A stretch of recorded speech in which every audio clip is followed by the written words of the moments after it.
के bell icon को press कर सकते हैं, ताकि जब भी मैं नया वीडियो डालूं तब आपको नोटिफिकेशन सबसे पहले आप तक पहुंच सके।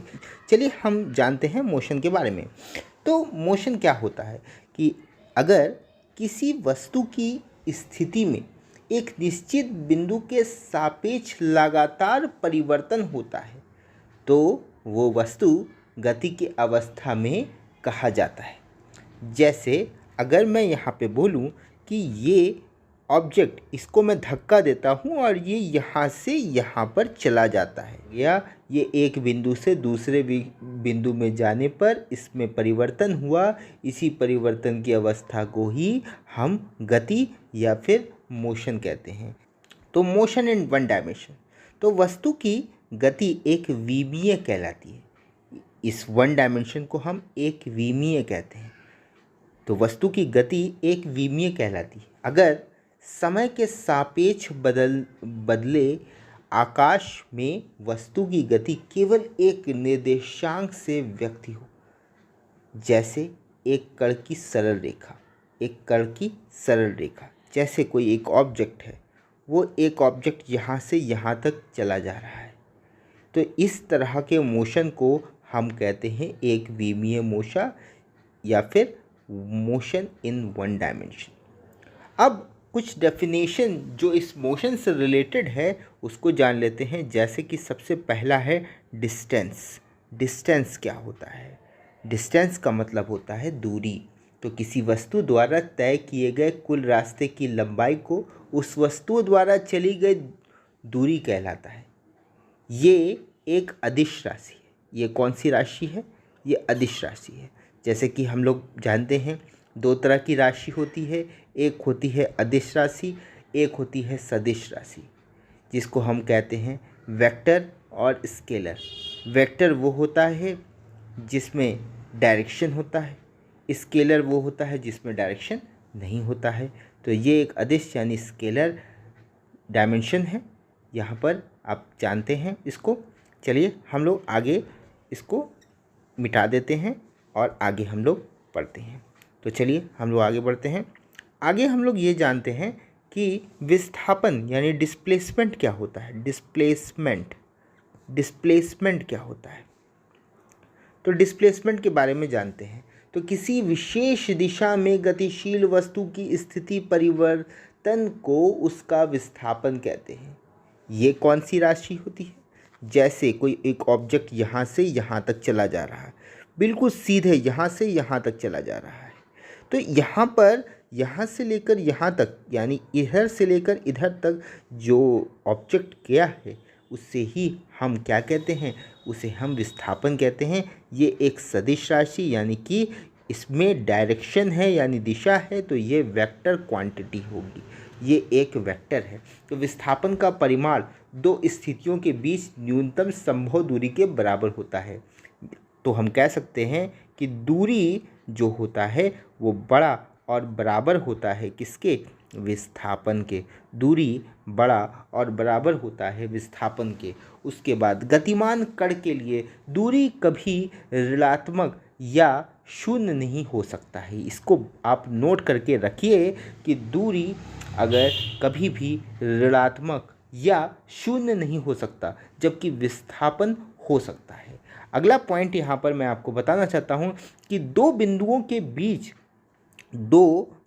के बीच कोई पथ संभव है। दो बिंदुओं के बीच अलग अलग पथों के यानी रास्ते के लिए दूरियां अलग अलग परंतु विस्थापन परिमाण में बराबर होता है। विस्थापन परिमाण में बराबर होता है। चलिए हम लोग आगे बढ़ते हैं। आगे हमारा है चाल। आगे हमारा क्या है? चाल है। तो चाल के बारे में हम लोग जान लेते हैं। तो अगला है हमारा चाल। तो चाल क्या होता है? तो किसी वस्तु द्वारा एकांक समय में चली गई दूरी को उस वस्तु की चाल कहते हैं। इसका जो मात्रक होता है यानी यूनिट होता है वो होता है मीटर अपॉन सेकेंड। तो हम इसका फॉर्मूला जानते हैं। फॉर्मूला क्या होता है? Speed equals to distance upon time. Speed equals to distance upon time. तो ये चीज़ आप याद रखिएगा कि इसका speed equals to distance upon time होता है। तो चलिए आगे हम लोग बढ़ते हैं। अगला हमारा टॉपिक है वो है average speed. Average speed, average speed यानी कि औसत चाल। तो औसत चाल यानी कि एवरेज स्पीड क्या होता है? तो जैसे कि हमने पढ़ा है चाल के बारे में, स्पीड के बारे में। अगर कोई वस्तु अलग अलग दूरियों को अलग अलग समय में तय करती है, अलग अलग दूरियों को अलग अलग समय में तय करती है, तो उसकी औसत चाल को हम एक फॉर्मूले से निकाल सकते हैं। जैसे कि फॉर्मूला है, एवरेज स्पीड का फॉर्मूला यहाँ पर है total distance upon total time. इसको मैं शॉर्ट में लिख रहा हूँ, आप इसको समझ लीजिएगा। Average speed equals to total distance upon total time, यानी कि जितनी भी दूरी होंगी उन सबको ऐड कर लीजिए और जितने भी समय होंगे उसको आप ऐड करके उसको आप क्या कर सकते हैं, उसको आप डिवाइड कर सकते हैं। चलिए अगला, इसको इसी में एक जो नोट करने वाली चीज़ें हैं उसको भी आप नोट कर लीजिए कि जैसे अगर कोई वस्तु कुल दूरी की आधी दूरी को v1 चाल, पहला v1 चाल और बाकी की दूरी को v2 चाल में तय करती है, तो उसका जो औसत चाल होगा वो होगा 2v1 v2 upon v1 plus v2। ये चीज़ आप नोट डाउन कर लीजिए, बहुत ही ज़्यादा इम्पॉर्टेंट है, इसको आप ज़रूर से ज़रूर नोट कर लीजिए। चलिए आगे एक चीज़ और, अगर हम औसत चाल के बारे में एक चीज़ और बताएं कि अगर कोई वस्तु पहला एक तिहाई दूरी को पहला एक तिहाई दूरी को ए चाल से अगली एक तिहाई दूरी को वो बी चाल से और फिर अगली एक तिहाई दूरी को वो सी चाल से तय करता है, तो उसका जो औसत चाल होगा, उसका जो एवरेज स्पीड होगा वो होगा 3abc upon ab plus bc plus ca। ये चीज़ आप नोट डाउन कर लीजिए कि अगर उसका जो दूरी है, पहली एक तिहाई दूरी a है, दूसरी एक तिहाई दूरी b है, तीसरी एक तिहाई दूरी c है, तो इसका फॉर्मूला ये होगा average speed equals to 3ab upon ab plus bc plus ca। चलिए आगे हम लोग पढ़ते हैं। अगला हमारा टॉपिक है इंस्टैंटेनियस स्पीड। इंस्टैंटेनियस स्पीड को हिंदी में कहते हैं तात्क्षणिक चाल। तात्क्षणिक चाल के बारे में हम लोग जानते हैं। थोड़ी यहाँ पर इंग्लिश में इजी पड़ता है इन कंपैरिजन ऑफ हिंदी, तो यहाँ पर आप दोनों यहाँ पर देख सकते हैं, दोनों से आप समझ सकते हैं कि क्या मैं आपको बताना चाह रहा हूँ। तो तात्क्षणिक चाल के बारे में हम लोग जानते हैं, यानी कि इसको हम कह सकते हैं इंस्टैंटेनियस स्पीड। तो किसी क्षण वस्तु द्वारा प्राप्त चाल उसकी तात्क्षणिक चाल कहलाती है।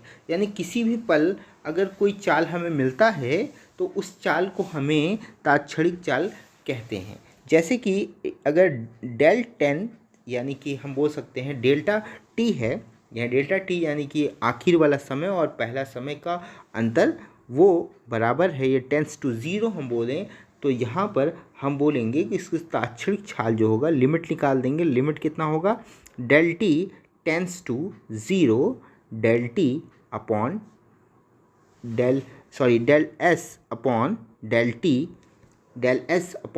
डेल टी, उसके बाद हम यहाँ पर इसका ds अपॉन डी टी निकाल लेंगे, ds अपॉन डी टी। तो ये आपका तात्क्षणिक चाल इस तरह से निकल जाएगा।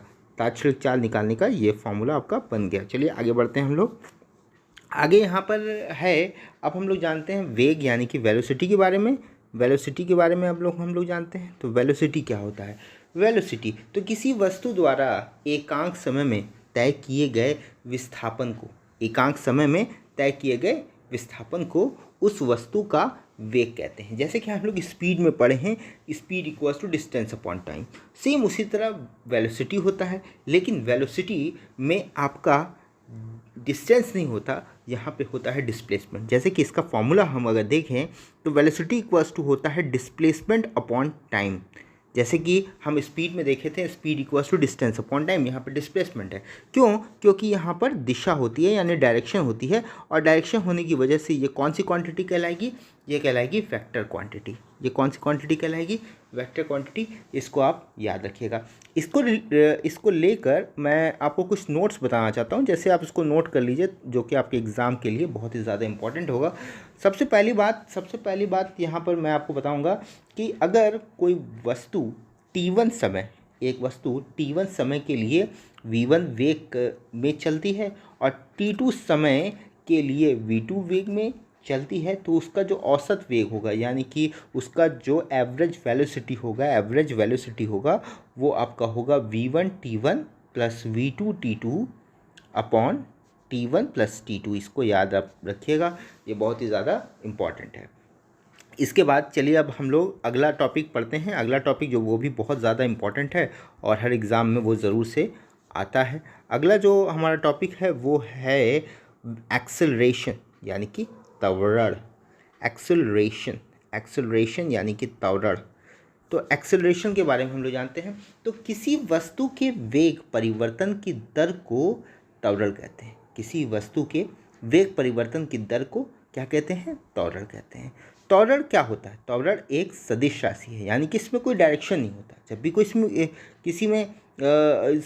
इसमें डायरेक्शन होता है, इसमें भी डायरेक्शन होता है, इसलिए ये सदिश राशि यानी वेक्टर क्वांटिटी कहलाती है। और इसका जो मात्रक होता है वो होता है मीटर अपॉन सेकंड स्क्वायर। इसका जो यूनिट होता है मीटर अपॉन सेकंड स्क्वायर होता है, और इसको हम लोग ए से रिप्रेजेंट करते हैं, एक्सेलरेशन। और इसका जो फॉर्मूला होता है वो होता है del we upon del t. अब डेल वी का मतलब क्या होता है? v2 माइनस वी1, और टी का मतलब होता है t2 माइनस टी1। और इसको हम एक और तरीके से बोल सकते हैं v minus U upon A. अगर हम एक्सेलरेशन निकाल रहे हैं तो यहाँ पर del we upon del T होगा, यानी कि v2 minus V one upon t2 minus T one होगा। तो ये चीज़ आप दिमाग में रखिएगा। अगर किसी वस्तु का वेग समय के साथ घटता है, यदि किसी वस्तु का वेग समय के साथ घटता है, तो उसका त्वरण में क्या आएगी? कमी आएगी। उसके त्वरण में क्या आ जाएगी? कमी आ जाएगी। अब हम लोग जानते हैं कि गति के कुछ समीकरणों के बारे में जान लेते हैं, जिसको आपने पहले भी शायद क्लास 10th वगैरह में पढ़ रखा होगा, लेकिन रिवीजन नहीं होगा। तो मैं आपको यहाँ पर बताता हूँ गति के समीकरण के बारे में। गति का समीकरण यानी कि इक्वेशन ऑफ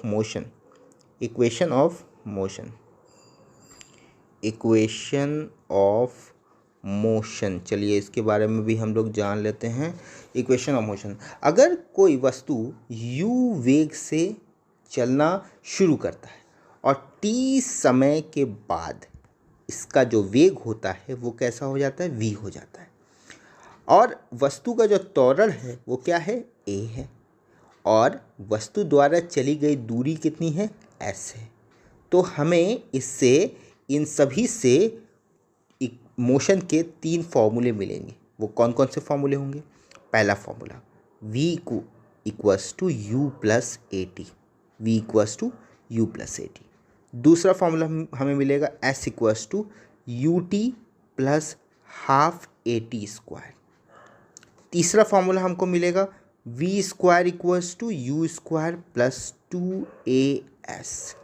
और किसी वस्तु द्वारा n सेकेंड में चली गई दूरी, इसी से आप एक फॉर्मूला और बना सकते हैं, वो है Sn equals to u plus 1/2 a2n-1। ये मैं आपको अलग से बता रहा हूँ, इसको आप नोट डाउन कर सकते हैं कि अगर किसी वस्तु द्वारा n सेकेंड में चली गई दूरी अगर आपको निकालना है, अगर क्वेश्चन में दे रखा है, तो आप ये फॉर्मूला लगाएंगे Sn equals to u plus 1/2 a bracket 2n-1। चलिए अब मैं आपको आगे बताता हूँ, इसी में आपको मैं आगे बताता हूँ। अब ये टॉपिक ख़त्म नहीं हुआ है। अगला चीज़ यहाँ पर है कि अगर कोई वस्तु विरामावस्था यानी रुका हुआ है, रेस्ट पोजीशन में है, वहाँ से शुरू करता है, तो उसकी जो शुरुआती वेग होगा, जो शुरुआती वेग है उसको हमने किससे रिप्रेजेंट किया है? उसको हम रिप्रेजेंट किया u, यानी u की जो वैल्यू होगी वो कितनी होगी? 0 होगी अगर वह शुरू करता है इनिशियल स्टेट में, क्योंकि इनिशियल स्टेट में वो क्या है? रेस्ट पोजीशन पे है।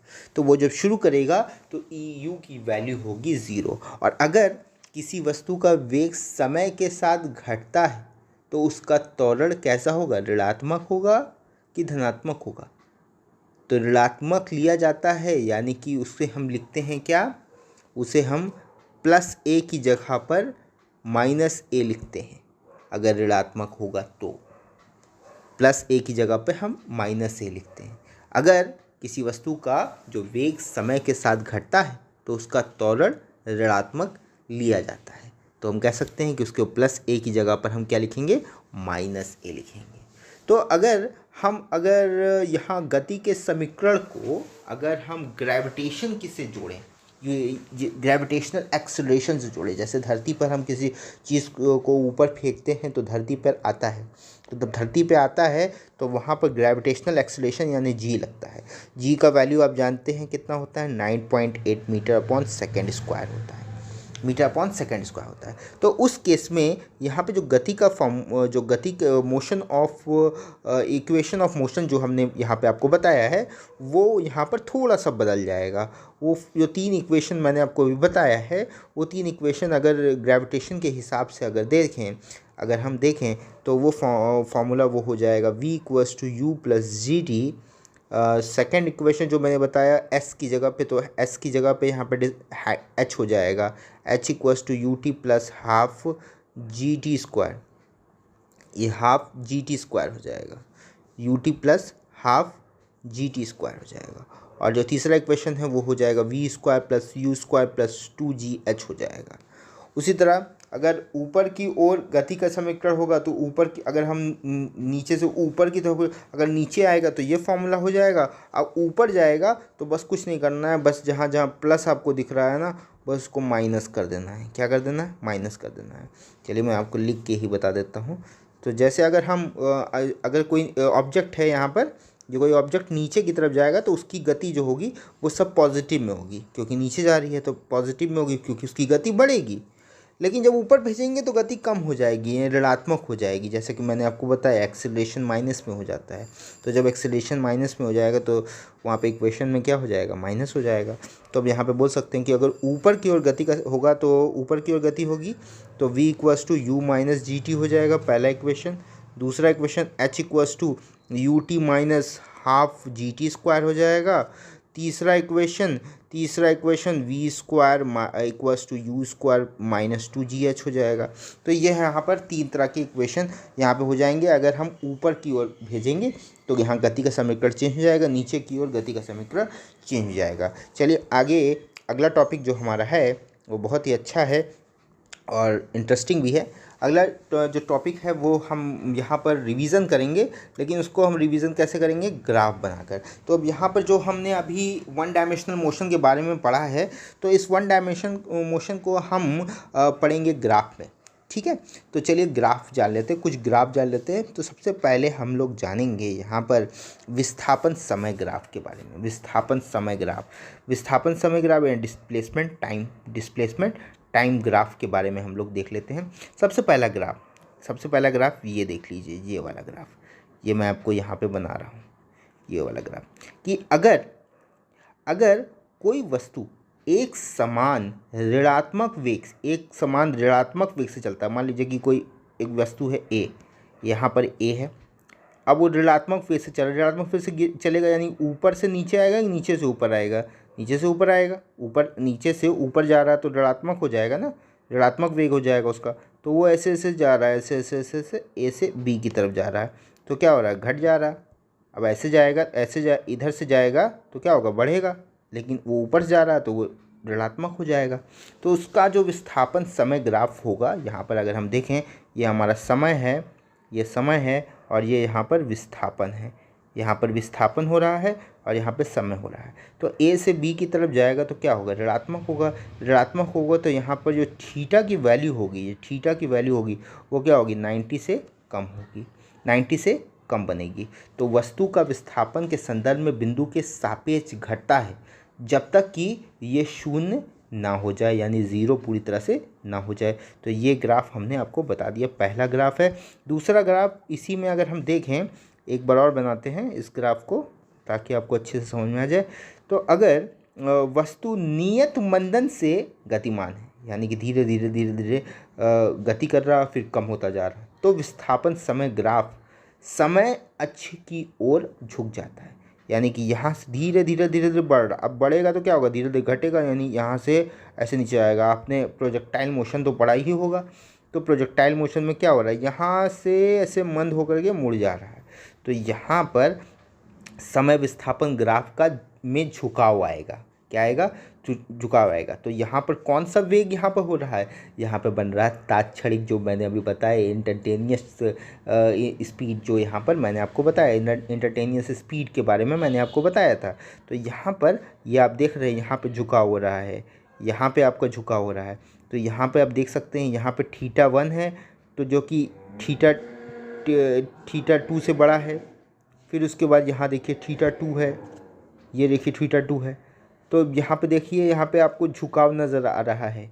तो इस तरह से आपने जान लिया यहाँ विस्थापन समय ग्राफ। दूसरा केस, अगर ये पहला केस, ये दूसरा केस था। चलिए अब तीसरे केस के बारे में हम लोग समझ लेते हैं। तीसरा केस, पहला केस, दूसरा केस और तीसरा केस। तो तीसरे केस के बारे में हम लोग जानते हैं। तीसरा केस हमारा ये है कि एक ग्राफ फिर से बनाते हैं कि अगर कोई वस्तु नियत त्वरण से गतिमान है। अब यहाँ पे क्या है, त्वरण की बात आ रही है। तो नियत त्वरण से गतिमान है तो विस्थापन समय ग्राफ विस्थापन अक्ष की ओर झुक जाता है। यानी त्वरण है अगर, तो यहाँ पर हम ऐसे करके जाएंगे, ऐसे करके इस तरह से त्वरण होगा। ठीक है, हमारा त्वरण इस तरह से होगा। तो यहाँ पर जो झुकाव होगा वो एक वक्र होगा। यहाँ पर एक वक्र बन रहा है, यानी कि एक कर्व्ड लाइन बन रही है यहाँ पर। तो ये कर्व्ड लाइन है, तो यहाँ पर थीटा तो बनेगा ही बनेगा। तो यहाँ पे देखिए, यहाँ बन रहा है, यहाँ बन रहा है। तो ये हमारा θ2 है और ये हमारा है θ1। और हम देख सकते हैं यहाँ पर θ2 जो है वो θ1 से क्या है, बड़ा है। θ2 जो है हमारा θ1 से बड़ा है। तो विस्थापन समय ग्राफ का झुकाव, यानी यहाँ पर भी हम देख सकते हैं तात्क्षणिक वेग को, जो कि समय के साथ बढ़ रहा है। पिछले वाले केस में हम देख रहे थे वहाँ पे घट रहा था, यहाँ पर बढ़ रहा है। चलिए अगला केस भी हम लोग देख लेते हैं, समझ लेते हैं क्या है वो। तो अगला केस हमारा यहाँ 4 नंबर का केस है। 4 नंबर का केस है कि अगर, यहाँ ग्राफ भी बना लेते हैं, ये रहा हमारा ग्राफ। तो ग्राफ में है कि अगर कोई वस्तु एक कांस्टेंट स्पीड से चल रहा है तो विस्थापन समय जो रेखा होगा वो एक सीधी रेखा में होगा। कांस्टेंट स्पीड से चल रहा तो बिल्कुल सीधे बनेगा, बिल्कुल सीधे बनेगा। जिसमें इसमें देख सकते हैं डिस्प्लेसमेंट और टाइम, मैं आपको यहाँ पे लिख भी देता हूँ, ये डिस्प्लेसमेंट और टाइम है। और यहाँ पर यहाँ पर कांस्टेंट स्पीड से चल रहा है, तो यहाँ पर थीटा बन रहा है। क्या बन रहा है, तो सरल रेखा की जो प्रवणता जितनी अधिक होगी उतना ही अधिक उसका वेग होता है। इसको आप दिमाग में नोट कर लीजिए। चलिए अगला केस हम लोग देख लेते हैं। अगला केस जो कि हमारा 5वें नंबर का है। 5वें नंबर में है जो कि अगर कोई वस्तु विरामावस्था के लिए बनाई जा रही है, उसका ग्राफ विरामावस्था में, या डिस्प्लेसमेंट और टाइम अगर विरामावस्था में है, तो मान लीजिए कोई पॉइंट ए है, तो विरामावस्था में तो कोई गति ही नहीं होगा। जब गति नहीं होगा तो बिल्कुल सीधा चलेगा, कोई गति नहीं हो रही है। यानी जो थीटा की वैल्यू होगी वो क्या होगी, 0 होगी। थीटा की वैल्यू क्या होगी, 0 होगी। और यहाँ पे हम देख सकते हैं कि ये जो ए और बी है, ये जो ए और बी है, इसमें कोई भी झुकाव नहीं हो रहा है, यहाँ पर बिल्कुल सीधा चल रहा है। यानी कि इसका जो इंस्टैन्टेनियस स्पीड होगा वो बिल्कुल शून्य होगा। क्या होगा, शून्य होगा। चलिए अगले, ये तो हमारा था जो कि आपने जाना यहाँ पर डिस्प्लेसमेंट और टाइम ग्राफ के बारे में। अब हम लोग ग्राफ में अगला जानेंगे, वो है speed time graph. Speed time graph के बारे में भी हम लोग जान लेते हैं। स्पीड टाइम ग्राफ, स्पीड और टाइम ग्राफ। तो चलिए सबसे पहला केस हम लोग लेते हैं। सबसे पहला केस हम लोग ले लेते हैं, और ये जो हमारा पहला केस है इसमें हम ग्राफ भी बना लेते हैं इस तरह से। ये हमारा ग्राफ बन गया। इसमें है कि अगर कोई वस्तु घटते हुए त्वरण से गतिमान है, यहाँ पे ये मैं आपको बता रहा हूँ स्पीड और टाइम ग्राफ। तो ये हमारा स्पीड होगा और ये हमारा टाइम होगा। ये मैं लिख दे रहा हूँ ताकि आपको समझ में आए कि पहले मैं हम लोगों ने डिस्प्लेसमेंट और टाइम लिखा था, स्पीड और टाइम। अब स्पीड और टाइम निकलेगा तो क्या होगा, डिस्प्लेसमेंट की बात कर रहे हैं आज, क्योंकि speed equal distance upon time, और यहाँ स्पीड और टाइम दे रखा है। तो यहाँ पे क्या निकलेगा, यहाँ पर देखिए distance, speed equals to distance upon time, तो यहाँ पर डिस्टेंस ही ना निकलेगा, स्पीड इनटू टाइम। चलिए अब हम लोग यहाँ पर आगे देखते हैं पहला केस क्या कहता है। पहला केस यहाँ पर ये कह रहा है कि अगर कोई वस्तु घटते हुए त्वरण से गतिमान है, अगर कोई वस्तु घटते हुए त्वरण से गतिमान है तो वेग समय ग्राफ कैसा होगा, वो एक वक्र बनाएगा। जैसे कि अगर घटते क्रम में है तो वो इस तरह से बनाएगा। वो कैसे बनाएगा, इस तरह से आपका बनाएगा, इस तरह से। तो ये यहाँ पर आप देख सकते हैं, यहाँ पर एक कर्व बन रहा है। तो यहाँ पर जो स्पीड और टाइम ग्राफ की जो प्रवणता है, यानी कि इसका जो तात्क्षणिक त्वरण है यानी इंस्टेंटेनियस एक्सेलरेशन है, वो समय के साथ क्या हो रहा है, घट रहा है। ये तो हो गया हमारा पहला केस। दूसरे केस में हमारा यहाँ पर दूसरा केस मैं 2 लिख देता हूँ। दूसरा केस हमारा ये कह रहा है कि अगर कोई वस्तु बढ़ते हुए त्वरण से चल रहा है तो इसका जो स्पीड और टाइम ग्राफ होगा वो ऊपर की ओर झुक जाएगा, यानी कि इस तरह से वो झुक जाएगा। यहाँ पे हम देख सकते हैं कि जो वेग समय की जो प्रवणता है, यानी कि तात्क्षणिक त्वरण है, वो समय के साथ क्या हो रहा है, बढ़ रहा है। पिछले वाले में घट रहा था और इस वाले में क्या हो रहा है, बढ़ रहा है। ठीक है, शायद मैंने पिछले वाले को भी बढ़ता हुआ बोल दिया, तो वो घट रहा था ना कि बढ़ रहा था। तो यहाँ पर देख सकते हैं आप, यहाँ पर बढ़ रहा है, वहाँ पर घट रहा था। तो चलिए अगला यहाँ पर हम देख लेते हैं अगला केस। यहाँ पर केस नंबर 3 केस नंबर 3 हमारा क्या कहता है।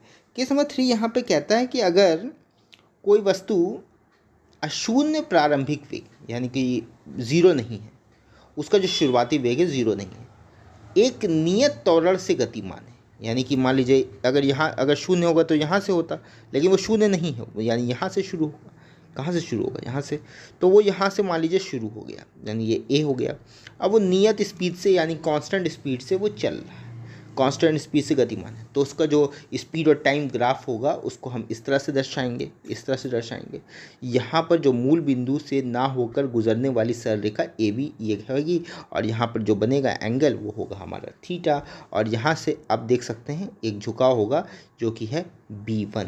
तो यहाँ पे हम देख सकते हैं कि यहाँ पर ओ ए ये जो यहाँ पर ओ यानी कि नियत स्पीड से तो किया नहीं, हमारा अशून्य प्रारंभिक वेग था नहीं, तो इसको हमने ओ मान लिया। तो यहाँ पर ये यहाँ से लेकर यहाँ तक ओ ए वस्तु के प्रारंभिक वेग को दर्शा रहा, और समय अक्ष के साथ वेग और समय ग्राफ द्वारा घेरा गया क्षेत्रफल वस्तु द्वारा तय की गई दूरी को दर्शाता है। यानी कि इसका जो क्षेत्रफल होगा, यहाँ से ए बी डैश और ओ, इसका जो क्षेत्रफल निकालेंगे वो उसकी दूरी को दर्शाएगा। किसको दर्शाएगा, दूरी को दर्शाएगा। तो इस तरह से हम दूरी को भी फाइंड कर सकते हैं।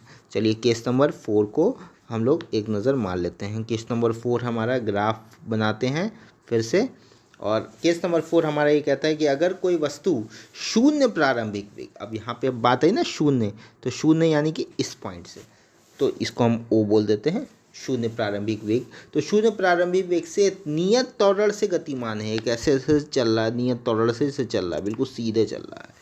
तो उसका जो स्पीड और टाइम ग्राफ होगा, स्पीड और टाइम होगा मूल बिंदु से गुजरने वाली सरलरेखा ओ ए होगी, उसकी सरलरेखा ओ ए होगी, यानी कि जो थीटा होगी वो लेस देन होगी 90 डिग्री के।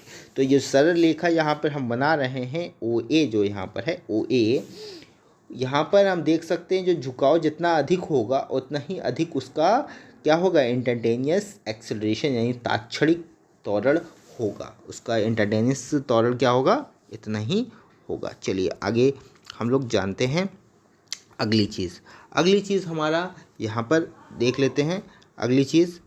अगला जो हमारा यहाँ पर है केस, वो ये कहता है कि अगर कोई वस्तु नियत वेग या शून्य त्वरण से गतिमान है तो उसका ग्राफ क्या होगा, अक्ष के समांतर होगा, जैसे कि हमने पिछले वाले केस में देखा था 5वें वाले। तो यानी अगर कोई यहाँ पर एक्स स्पीड इसकी ए मान लीजिए, और बिल्कुल स्पीड बिल्कुल सेम है, कोई भी चेंज नहीं, क्योंकि एक्सेलरेशन में चेंज होता रहता है, लेकिन सेम चेंज नहीं हो रहा, तो बिल्कुल सेम है, तो समांतर है, तो बिल्कुल एक समान होगा, यानी कि ए बी इस तरह से ग्राफ बनेगा। तो यहाँ पे जो स्पीड और टाइम ग्राफ होगा वो यहाँ पर प्रवणता बिल्कुल शून्य होगी, इसकी कोई प्रवणता नहीं होगी। चलिए अगला केस, ये तो बिल्कुल सिंपल सा केस था। अगला केस हमारा यहाँ पर 6 नंबर वाला केस है, हमारा 6 नंबर वाला केस है कि अगर कोई वस्तु एक समान रूप से घटता है, यदि कोई वस्तु एक समान रूप से घटेगा, तो भाई कोई एक पॉइंट ए है, अगर घटेगा उसका जो त्वरण होगा, उसका जो त्वरण होगा यानी कि एक्सेलरेशन होगा वो घटेगा, ये समय मान लीजिए टी ले लेते हैं, घटेगा, तो जाहिर सी बात है वो यहाँ पर रिटार्डेशन होगा। क्या होगा उसका? रिटार्डेशन। रिटार्डेशन मतलब होता है कि स्पीड की जो है वो, उसका जो वेलोसिटी है वो धीरे धीरे गिर रहा है, तो जब गिरेगा तो जो त्वरण होगा वो भी कम होगा, यानी कि उस पर यहाँ पर थीटा एंगल बनेगा। तो हम ये जो थीटा जो एंगल बनेगा वो क्या होगा? वो ग्रेटर देन होगा 90 डिग्री के, वो यहाँ पर क्या होगा? 90 डिग्री के ग्रेटर होगा। तो वस्तु जो होगी ऋणात्मक त्वरण से गतिमान है, तो वो सरल रेखा की प्रवणता समय अक्ष के साथ थीटा इज ग्रेटर देन 90 का कोण बनाती है, यानी कि जो थीटा की वैल्यू होगी वो 90 डिग्री से ज़्यादा होगा। यहाँ पर हमने यहाँ पर आपको बताया है वो यहाँ पर 1 डायमेंशनल मोशन के बारे में। अगले वीडियो में हम लोग 2 डायमेंशनल मोशन के बारे में चर्चा करेंगे। तो चलिए अगले वीडियो में हम लोग मिलते हैं। आशा है कि आपको ये वीडियो पसंद आया होगा। अगर आपको ये वीडियो पसंद आया तो इस वीडियो को लाइक कीजिएगा, अपने दोस्तों के साथ शेयर कीजिएगा। मैं हूँ आपको दोस्त अरफाज में, मिलूंगा अगली वीडियो के साथ। तब तक के लिए अपना बहुत ख्याल रखिए। जय हिंद, वंदे मातरम।